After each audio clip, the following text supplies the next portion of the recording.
जैसे कि दोस्तों कुछ ही दिनों के अंदर आप लोगों की परीक्षा शुरू होने वाली है। अभी आपको चाहिए कि आप जितना ज्यादा से ज्यादा रिवीजन कर सकें उतना रिवीजन करें, क्योंकि दोस्तों आपका जो सिलेबस है वो 100% है। यानी कि अगर आप 50% भी सिलेबस को कंप्लीट कर चुके हैं तो दोस्तों आप आसानी से सभी का आंसर लगा सकेंगे। आप बिल्कुल भी अभी नया चीजों को बिल्कुल भी ना पढ़े, ठीक है दोस्तों। आज की इस वीडियो में हम लोग लेके आए हैं क्लास 12 हिंदी का मोस्ट बीबीआई ऑब्जेक्टिव क्वेश्चन। दोस्तों इस वीडियो में हम लोग जितने भी प्रश्नों को लेके आए हैं आपकी परीक्षा को देख करके तैयार किया हुआ प्रश्न है। यानी कि दोस्तों इस वीडियो में सिर्फ वही प्रश्न है जो कि आपके एग्जाम में बार बार पूछे जा चुके हैं। मैं दोस्तों आपसे आग्रह करूंगा कि आप एक एक प्रश्न का जो आंसर है फटाफट कमेंट में कमेंट करें, क्योंकि दोस्तों इससे आपका कॉन्फिडेंस लेवल बढ़ेगा और आपको लगेगा कि आपकी तैयारी कितनी है। और हाँ, जो भी क्वेश्चन दोस्तों आपसे नहीं बने प्लीज आप उसको स्क्रीनशॉट लेंगे और जस्ट वीडियो खत्म होने के बाद एक दो बार उसको देख लेंगे, ताकि जब भी आपके प्रश्न में, जब भी आपके क्वेश्चन पेपर में इस तरह का दोस्तों प्रश्न देखने को मिलेगा आप आसानी से सभी का आंसर दे सकते हैं। ये वीडियो दोस्तों काफी इंपॉर्टेंट आपके लिए इसलिए साबित होगा क्योंकि दोस्तों इस वीडियो में हम लोग जितने भी प्रश्नों को लेके आए हैं ये सभी प्रश्न जो है अनुभवी शिक्षकों के द्वारा तैयार किया हुआ, गेस किया हुआ प्रश्न है। तो आप सभी का आंसर फटाफट दें। दोस्तों ध्यान रखिएगा, एग्जाम आपके काफी करीब है, अभी आपको बिल्कुल भी नया चीज पढ़ने का जरूरत नहीं है। देखिए, नामवर सिंह का जन्म कहां पर हुआ था? जीवनपुर में, आवाजपुर में, कमालपुर में या फिर जमालपुर में? बिल्कुल इसकी जो राइट आंसर है वो आपको जाएंगे जीवनपुर में। ऑप्शन आपके ए जो है करेक्ट हो जाएगा क्वेश्चन नंबर फर्स्ट का। देखिए दोस्तों अगला प्रश्न क्वेश्चन नंबर 2, दहेज का लिंग निर्णय करें। अच्छा, और एक यहाँ पर क्वेश्चन बनता है, बहुत ही इंपॉर्टेंट क्वेश्चन बनता है। अगर आपको पूछेगा कि नामवर सिंह के द्वारा जो रचित किया गया है, यानी कि जो उन्होंने लिखा है वो उसका नाम क्या है, कौन सी चीज के वो रचनाकार है? बिल्कुल दोस्तों यहाँ पर जो हो जाएंगे वो है प्रगति और समाज। प्रगति और समाज के दोस्तों रचनाकार कौन है? नामवर सिंह। ध्यान रखिएगा, ठीक है। देखिए अगला प्रश्न क्वेश्चन नंबर 2, दहेज का लिंग निर्णय करें। आपको क्वेश्चन पूछा जाएगा कि दहेज का जो लिंग है वो क्या होता है, स्त्रीलिंग, पुल्लिंग या फिर उभयलिंग। दोस्तों आपको कोई भी सेंटेंस बनाने से पहले उसका मतलब कि वाक्य पहले बनाइए, उसके बाद आप पुल्लिंग और स्त्रीलिंग को बताइए। जैसे दहेज का लिंग क्या हो जाएगा? बिल्कुल यहाँ पर सेकंड जो राइट आंसर है वो आपको जाएंगे पुल्लिंग। दहेज लेना गलत बात है, दहेज नहीं लेना चाहिए, नहीं लेनी चाहिए, नहीं लेना चाहिए। तो सेकंड के राइट आंसर आपके ऑप्शन सी हो जाएंगे। अब देखिए अगला प्रश्न क्वेश्चन नंबर 3, पुस्तक का लिंग निर्णय करें। पुस्तक का लिंग, ये पुस्तक मेरी है, ये पुस्तक आपकी है। थर्ड के राइट आंसर बिल्कुल आपके दोस्तों हो जाएंगे स्त्रीलिंग। जी हाँ, पुस्तक का जो लिंग अगर पूछेगा तो आपको क्या लगाना है? स्त्रीलिंग लगाना है। राइट आंसर आपके ऑप्शन बी हो जाएंगे। अब देखिए अगला प्रश्न क्वेश्चन नंबर 4, फटाफट आप लोग वीडियो को लाइक कर दीजिएगा, एक बार जमकर के शेयर भी कर दीजिएगा ताकि आपके सभी दोस्त इस वीडियो को देख पाए। और हाँ, फटाफट कमेंट भी आंसर कीजिएगा। देखिए नामवर सिंह की कौन सी रचना है? तो अभी हमने आपको बताया प्रगति और समाज जो है वो नामवर सिंह की रचना है। तो राइट आंसर आपके ऑप्शन सी हो जाएंगे। बहुत बढ़िया, बहुत खूब। देखिए अगला प्रश्न क्वेश्चन नंबर 5, जन जन का चेहरा एक, ये जो शीर्षक है वो कविता किसकी रचना है? फटाफट बताइएगा। जन जन का चेहरा एक, ये जो शीर्षक है दोस्तों कविता, ये किसकी रचना है? बिल्कुल 5 की जो राइट आंसर है वो आपको जाएंगे गजानन माधव मुक्तिबोध की। किसके? गजानन माधव मुक्तिबोध के। अब देखिए अगला प्रश्न क्वेश्चन नंबर 6, गजानन माधव मुक्तिबोध का जन्म कहां पर हुआ था? बिहार में, दिल्ली में, छत्तीसगढ़ में, पंजाब में?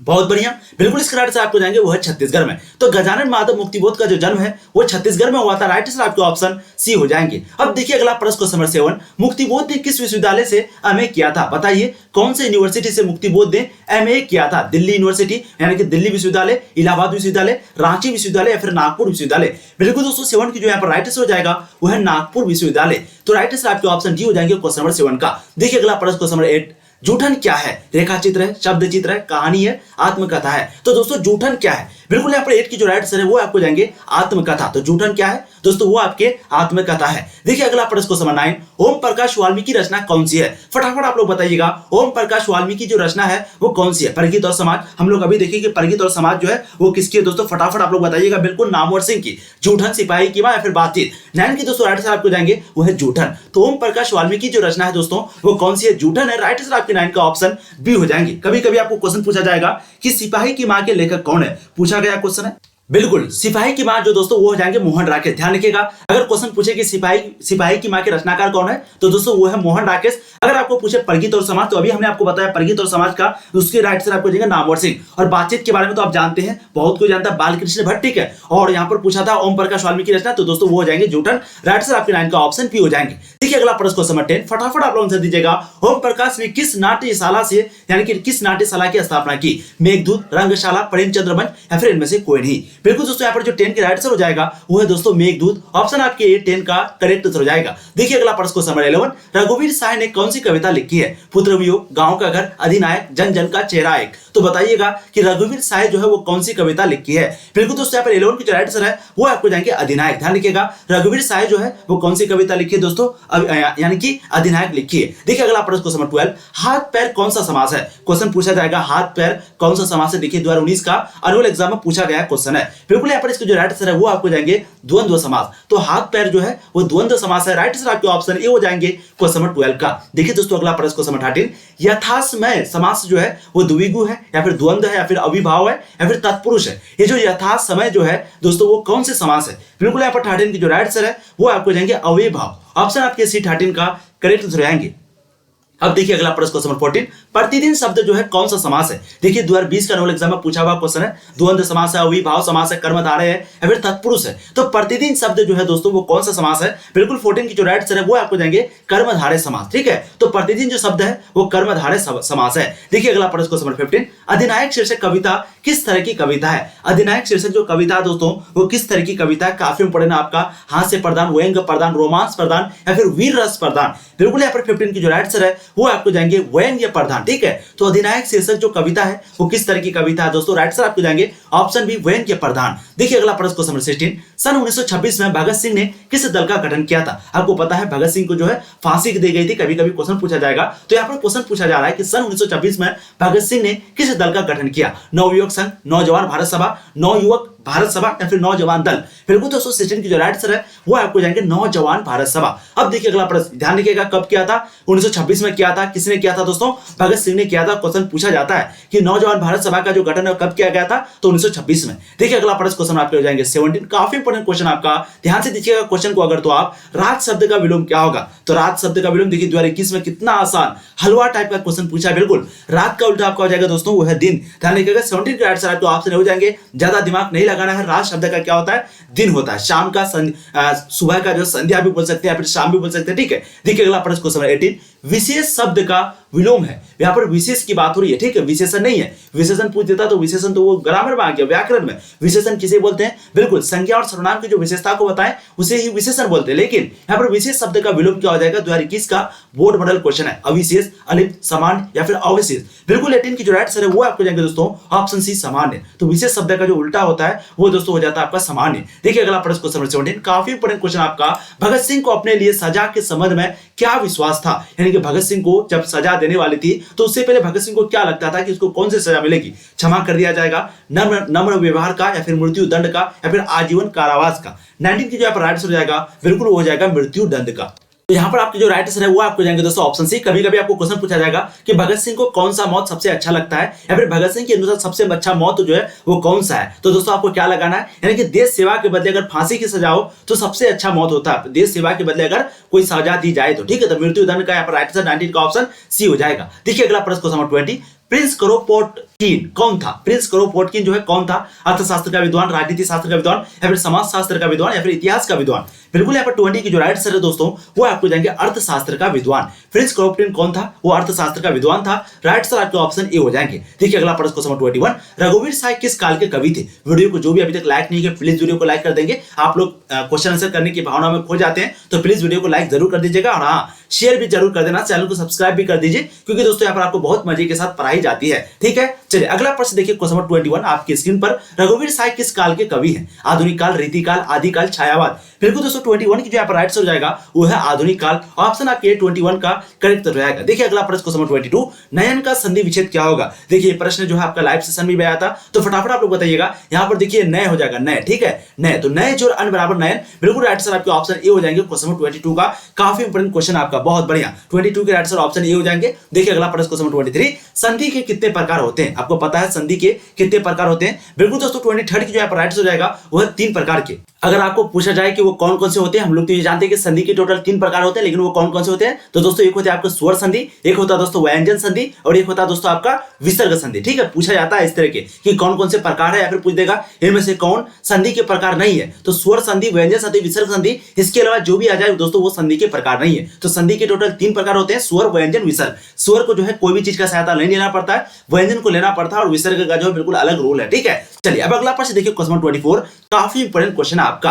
हंसते हुए मेरा जो अकेलापन है वो किस विद्या की रचना है, निबंध डायरी या फिर लघु कथा या फिर नाटक। तो फटाफट आप लोग बताइएगा कि हंसते हुए मेरा अकेलापन जो है वो किसके दोस्तों किस विद्या की रचना है। बिल्कुल यहाँ पर 24 की जो राइट आंसर है वो आपको जाएंगे नाटक। ऑप्शन डी आपके 24 की राइट आंसर आएंगे। कभी कभी आपको क्वेश्चन पूछेगा हंसते हुए मेरा अकेलापन का रचनाकार कौन है, तो दोस्तों वो है मलियज। ध्यान रखिएगा क्वेश्चन पूछा गया है, ठीक है, कौन है दोस्तों, मलियज। तो हंसते हुए मेरा अकेलापन के जो रचनाकार है मलियज है, और ये जो है क्या है, नाटक है। किस विद्या की रचना है, नाटक की। देखिए अगला प्रश्न क्वेश्चन 25, हंसते हुए मेरा अकेलापन किसकी कृति है। तो अभी हमने आपको बताया ये जो है मलियज की कृति है। राइट आंसर आपके ऑप्शन ए हो जाएंगे क्वेश्चन 25 का। देखिए अगला प्रश्न क्वेश्चन 26, चंद्रमौली कौन सा समास है। 2018 के एनुअल एग्जाम में पूछा गया क्वेश्चन है, तत्पुरुष, कर्मधारय, बहुव्रीहि या फिर द्वंद्व। तो बताइएगा चंद्रमौली जो है कौन सा समास है। बिल्कुल यहाँ पर 26 की राइट आंसर है वो दोस्तों आपको जाएंगे बहुव्रीहि, ऑप्शन सी। तो चंद्रमौली जो है दोस्तों वो बहुव्रीहि समास है। करेक्ट आंसर आपके 26 का ऑप्शन सी हो जाएंगे। देखिए अगला प्रश्न क्वेश्चन 27, आजीवन में कौन समास है। आजीवन में कौन समास है, अव्ययीभाव, कर्मधारय, द्विगु, तत्पुरुष।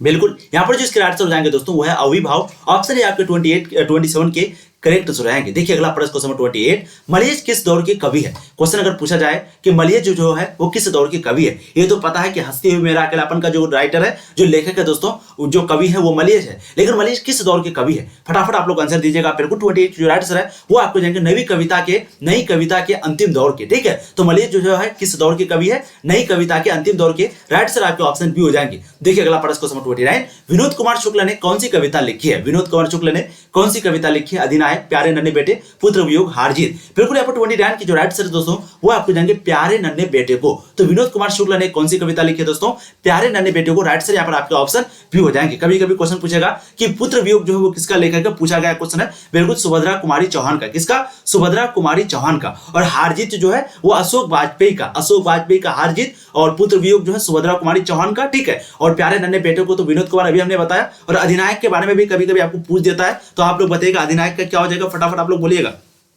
बिल्कुल अधिनायक का दोस्तों आपको जाएंगे रघुवीर साय, ठीक है। तो अधिनायक का रघुवीर साय। देखिए अगला प्रश्न क्वेश्चन आपको जाएंगे 30, रघुवीर साय स्मृति पुरस्कार विनोद कुमार शुक्ल को कब प्रदान किया गया। रघुवीर साय स्मृति पुरस्कार जो है वो विनोद कुमार शुक्ल को कब प्रदान किया है। काफी इंपोर्टेंट क्वेश्चन आपका। इस तरह के प्रश्न देखिए आपको एग्जाम में पूछे जाते हैं 1988 में, 90 में, 92 में, 94 में। बिल्कुल 30 की जो यहाँ पर राइट हो जाएगा दोस्तों वो है आपके ऑप्शन बी 1990 में। ध्यान रखिएगा 1990 में राइट आंसर आपको 30 का ऑप्शन बी हो जाएंगे। देखिए अगला प्रश्न क्वेश्चन 31, कारक की कौन सी परिभाषा सही है। कारक के टोटल 8 प्रकार होते हैं। मैंने आपको बताया कर्ता ने कर्म को करण से संप्रदान के लिए अपादान में, ठीक है। ये तो इस तरीके से आपको याद रखना है। कारक के टोटल 8 प्रकार होते हैं। लेकिन यहाँ पर पूछ रहा है कि कारक की कौन सी परिभाषा है, जो क्रिया की उत्पत्ति में सहायक हो, या जो किसी शब्द का क्रिया से संबंध बताए, या फिर जो क्रिया का संपादन करे उसे कारक कहते हैं, या फिर कारक काम करने वाले को कहते हैं, या फिर कारक फैक्टर्स को कहते हैं। 31 की जो यहाँ पर राइट हो जाएगा दोस्तों बिल्कुल हो जाएगा वो है जो क्रिया की उत्पत्ति में सहायक हो, या जो किसी शब्द का क्रिया से संबंध बताए वो कारक है। तो राइट आंसर आपके 31 का ऑप्शन ए हो जाएंगे, ठीक है। कर्ता ने कर्म को, यानी कि उसने मारा, उसने उसको मारा, तो यहाँ पर जो है उसने, यानी कि अगर पूछ देगा राम ने रावण को मारा तो राम हो जाएगा कर्ता, ठीक है। यानी कि राम ने, तो कर्ता ने रावण को मारा तो रावण हो जाएगा कर्म। अगर बोलेगा भाला लेके मारा तो भाला हो जाएगा कर्म से, ठीक है। कर्ता ने कर्म को करण से, तो जो भाला है वो हो जाएगा करण। तो टोटल 8 प्रकार होता है, बहुत ही इंपॉर्टेंट, तो आप लोग समझ लीजिएगा कारक के कितने भेद होते हैं। बिल्कुल 8 भेद होते हैं। 32 के राइट आंसर आपके ऑप्शन बी हो जाएंगे। अभी हमने आपको बताया, ठीक है। देखिए अगला प्रश्न क्वेश्चन 33, 1999 में विनोद कुमार शुक्ल को कौन सा पुरस्कार प्रदान किया गया था। विनोद कुमार शुक्ल को 1999 में कौन सा पुरस्कार प्रदान किया गया था, फटाफट आप लोग बताइएगा। बहुत बढ़िया। 33 की जो राइट आंसर है दोस्तों वो आपको जाएंगे साहित्य अकादमी पुरस्कार, ऑप्शन सी आपके करेक्ट तो रहेंगे। देखिए अगला प्रश्न क्वेश्चन 34, तिरिक्ष के लेखक कौन है। मलियज, मोहन राकेश, उदय प्रकाश, भगत सिंह। 34 की यहाँ पर राइट हो जाएगा वो है दोस्तों उदय प्रकाश, ठीक है। तो तिरिक्ष के लेखक कौन है, वो है उदय प्रकाश। राइट आंसर आपके ऑप्शन सी हो जाएंगे। देखिए अगला प्रश्न क्वेश्चन 35, तिरिक्ष क्या है। तिरिक्ष जो है वो क्या है, फटाफट बोलिएगा। अनिष्टकारी उपग्रह है, छिपकली प्रजाति का विषैला जीव है, आतंकवादी संगठन है, इनमें से कोई नहीं। बिल्कुल दोस्तों 35 की जो राइट आंसर है वो आपको जाएंगे छिपकली प्रजाति का विषैला जीव, ठीक है। तो तिरिक्ष क्या है दोस्तों, छिपकली प्रजाति का विषैला जीव। राइट आंसर आपके ऑप्शन बी हो जाएंगे। देखिए महेश का संधि विच्छेद क्या होगा बताइए तो। बिल्कुल बहुत ही आसान क्वेश्चन है। हमने आपको यहाँ पर नियम बताया था कि जब भी आकार आ जाए और ईकार आ जाए तो दोस्तों ये जो है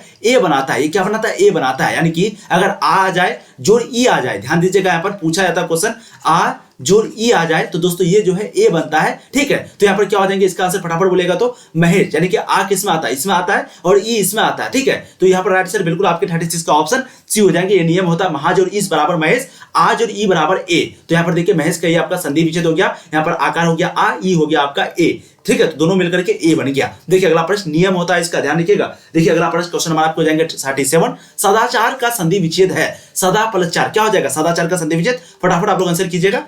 बिल्कुल, देखिए एक नियम यहाँ पर ध्यान रखिएगा, सत जोड़ आचार। देखिए जब भी आधा तो आ जाए, ठीक है, तो आ जाए और आ जाए, तो दोस्तों ये जो है मिलाकर के दो बनाता है, क्या बनाता है, दो बनाता है। ठीक है, तो ध्यान रखिएगा, जब भी आपका ध्यान रखिएगा, जब भी तो आ जाए जो अ आ जाए, तो दोस्तों ये दोनों मिलकर के जो है आपके दो बनाता है। तो यहाँ पर हो जाएंगे सत प्लस आचार बराबर सदाचार। तो राइट आंसर जो है आपके ऑप्शन बी हो जाएंगे क्वेश्चन नंबर 37 का। देखिए अगला प्रश्न क्वेश्चन आपको हो जाएगा 38, त्रिक्ष कहानी किस शैली में लिखी गई है। क्वेश्चन अगर आपको पूछा जाएगा कि त्रिक्ष कहानी जो है वो किस शैली में लिखी गई है, फंतासी शैली या फिर पूर्व दीप्ति शैली या फिर आत्मकथात्मक शैली या फिर इनमें से कोई नहीं। बिल्कुल दोस्तों 38 जो राइट आंसर हो जाएगा वो है आत्मकथात्मक शैली। ऑप्शन सी आपके 38 का करेक्ट रहेगा। देखिए अगला प्रश्न क्वेश्चन 39, अशोक वाजपेयी ने कौन सी कविता लिखी है, गांव का घर, हार जीत, अधिनायक, पुत्र वियोग। तो दोस्तों बताएंगे अशोक वाजपेयी ने कौन सी कविता लिखी है। बिल्कुल दोस्तों 39 की जो राइट आंसर है वो आपको जाएंगे हार जीत। तो हार जीत की जो रचयिता है दोस्तों वो कौन है, अशोक वाजपेयी। देखिए अगला प्रश्न क्वेश्चन 40, अशोक वाजपेयी का मां का नाम क्या था, विमला देवी, श्यामला देवी, निर्मला देवी, इनमें से कोई नहीं। तो अशोक वाजपेयी की मां का नाम क्या था। बिल्कुल यहाँ पर 40 की जो करेक्ट आंसर है वो आपको जाएगा निर्मला देवी। 40 की राइट आंसर आपके ऑप्शन सी हो जाएंगे। देखिए अगला प्रश्न क्वेश्चन 41, वो सदानीरा किसको निमित्त बनाकर लिखा गया है, गंगा, गंडक, यमुना, महानदी। बिल्कुल दोस्तों 41 की जो यहाँ पर करेक्ट आंसर रहेगा, बहुत बढ़िया, इसके राइट आंसर आपको जाएंगे वो है गंडक। ऑप्शन भी आपके 41 का राइट आंसर रहेगा। देखिए अगला प्रश्न क्वेश्चन 42, निबंध में उपसर्ग क्या होगा। मैंने आपको बताया है उपसर्ग के लिए या फिर प्रत्यय के, उपसर्ग जो है वो पहले वाले को बोलते हैं और प्रत्यय जो है वो बाद वाले को। ठीक है, और उपसर्ग प्रत्यय के लिए आपको कम से कम 2 अक्षर को चुनना है, कम से कम 2। ठीक है, देखिए निबंध, निबंध, निबंध, निबंध, निबंध, यानी कि यहाँ पर एक ही अक्षर चुन रहा है। ठीक है, तो 42 की यहाँ पर करेक्ट हो जाएगा, बहुत बढ़िया, वो हो जाएगा नी। ठीक है, और यहाँ पर प्रत्यय बंद हो जाएगा, तो राइट से यहाँ पर ऑप्शन ए हो जाएगा उपसर्ग आपका। देखिए अगला प्रश्न क्वेश्चन नंबर 43, दुस्साहन में उपसर्ग बताएं। दुस्साहस, दुस्साहस, दुस्साहस, दुस सी क्या हो गया यहाँ पर बताइए तो। बिल्कुल 43 का राइट आंसर आपको जाएंगे दुत्स। ऑप्शन बी, ध्यान दीजिएगा, राइट आंसर आपके क्या हो जाएंगे दुत्स। ठीक है, तो 43 के राइट आंसर आपके ऑप्शन बी हो जाएंगे, बहुत बढ़िया। देखिए अगला प्रश्न क्वेश्चन नंबर 44, अत्यंत, अत्यंत में उपसर्ग क्या होगा। देखिए यहाँ पर एक्सेप्शन आपको याद रखना पड़ेगा, पूछा गया क्वेश्चन आपका वीवीआई क्वेश्चन है। तो अत्यंत में दोस्तों जो उपसर्ग होगा आपका, बिल्कुल ऑप्शन ए आपके राइट आंसर आएंगे क्वेश्चन नंबर 44 का अति राइट आंसर हो जाएगा। ठीक है, देखिए अगला प्रश्न आपका, थारण शब्द किस शब्द से विकसित है, थल से, थार से, स्थल से, स्थान से। ये जो थारण शब्द है वो किस शब्द से विकसित है। बिल्कुल यहाँ पर 45 की जो राइट आंसर है वो दोस्तों आपको जाएंगे थार शब्द से। राइट आंसर 45 के आपके ऑप्शन भी हो जाएंगे। देखिए अगला प्रश्न, जो भी दोस्तों वीडियो को अभी तक लाइक नहीं किया प्लीज वीडियो को लाइक कर देंगे, सब्सक्राइब जरूर कर दीजिए दोस्तों। यहाँ पर आपको बहुत मजे के साथ पढ़ाई जाती है, पूरी तरीके से आपको तैयारी कराई जाती है। और ध्यान रखिएगा आज जो है 6 बजे आपकी जो है पॉलिटिकल साइंस की क्वेश्चन बैंक सॉल्व होगा। पॉलिटिकल साइंस का 2009 से लेकर के, ध्यान दीजिएगा, 2009 से लेकर के 2021 तक पॉलिटिकल साइंस का क्वेश्चन बैंक सॉल्व होगा आज 6 बजे लाइव। तो आप लोग जरूर जुड़ना है, लाइव क्लास 6 बजे।